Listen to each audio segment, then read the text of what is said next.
And he looked up at us and saw we were in uniform, didn't pay any attention to us, and went back to what he was doing. Well, the comment didn't last too long. They lost 4 of them.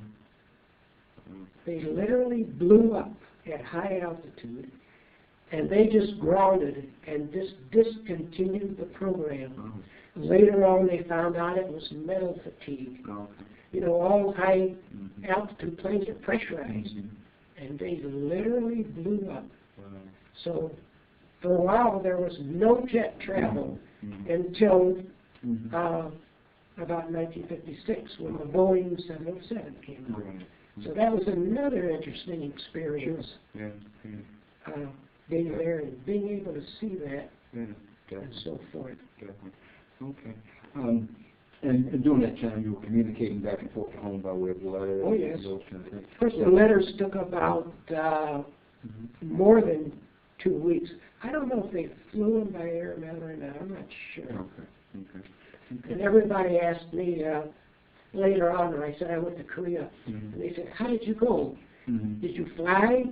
I says, no. Hardly anyone flew to Japan or Korea. The only people that literally flew, in case of emergency, there was a death in the family or something, the Red Cross sometimes would make arrangements for you to be able to fly back, but that was very rare occurrence. Very rare.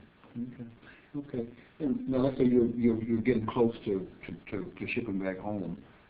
Where were you? Were you still at K6 when your term was up there? Yes. Now, I didn't serve my year tour of duty because I was due to get out. See, we were Southfield service, and we were only in for 2 years. And thankfully, they didn't extend our tour of duty like is happening now. And it was just the reverse of what we were doing. They Fruit ship back home. yes, eventually they flew us back to Japan, the Tommy, and we boarded the ship. I believe, we took the train back to Yokohama, and of course, flying into, before when we flew into Tokyo, we had a beautiful view of Fujiyama, which was the snow-capped mountain near Tokyo. Now that's considered sacred by the Japanese. And we boarded the ship. Now this was not a complete troop ship. This ship was, it wasn't a Navy ship. It was run by Navy personnel, but it was just a regular transport. And besides troops, they were taking dependents back. A lot of the troops that were stationed, say, in Japan, for any length of time, could bring their dependents there, and there were their wives and children. Now, they were on a separate deck than the troops. But that was, and they even had a little entertainment there for them. They had some kind of musical group or something on the way back, and that helped the boredom. And then we landed. When we came back, we went to San Francisco. We sailed under the Golden Gate Bridge. And we went to the Navy base at Treasure Island, San Francisco. And I was there about 5 days to be released. Now, none of us that were drafted, none of us were discharged. We had another 6 years of reserve duty, and if you wanted to sign up for it was either the active or inactive reserves. If you wanted to sign up for the active reserves to serve weekends and such, you could do that, and most of them didn't. You were in the inactive, so really, you really didn't do anything. In that period, I was called up for a physical exam to make sure, I guess, that I was still available in condition. But we served until 1957.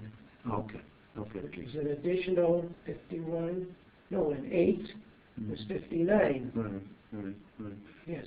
Okay, so you were discharged at Treasure Island? Treasure Island. In which you would get on the train, headed back? Got on the train, came back home. Okay. Yes. What was your reception like when you got back?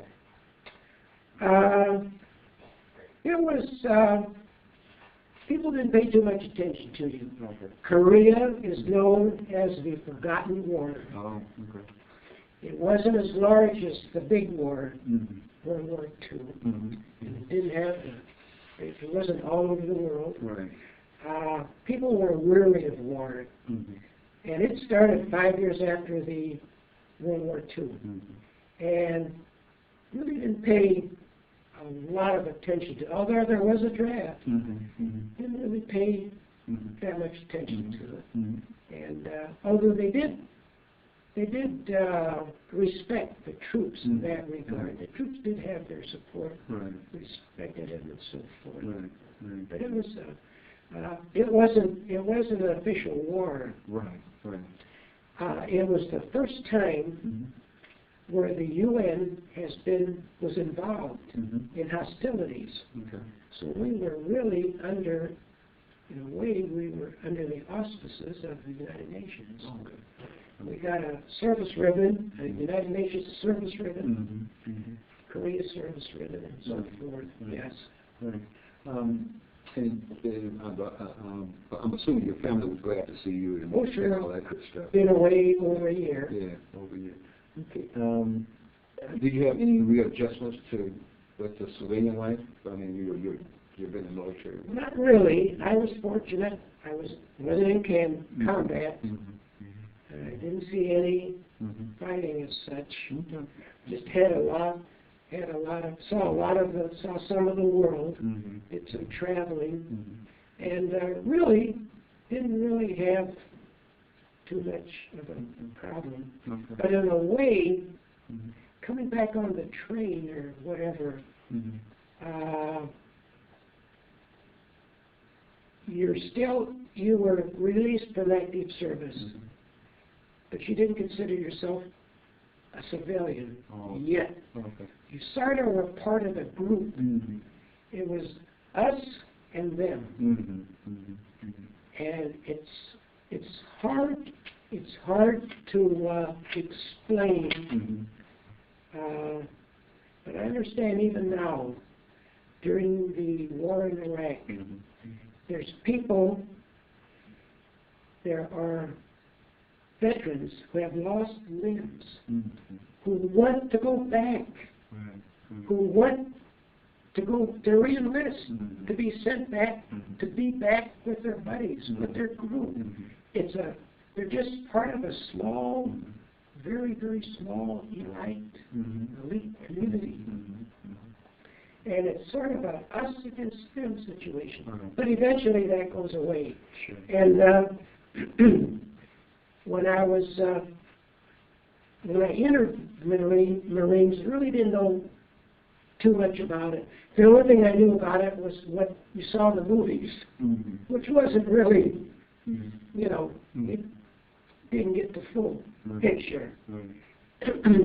And I've always been a history buff. And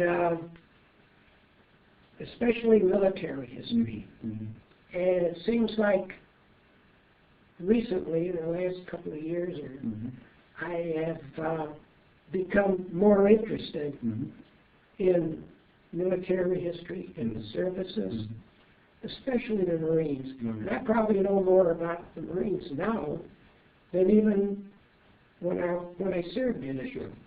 And they're considered the best trained, the best equipped, and the most disciplined branch of the service. And everyone is considered a rifleman. And I think in the Army, only 20% are combat troops. All the rest are support personnel. And I'm proud to have had the opportunity to have served in the Marines. And they have also because of their good training and equipment, they also had developed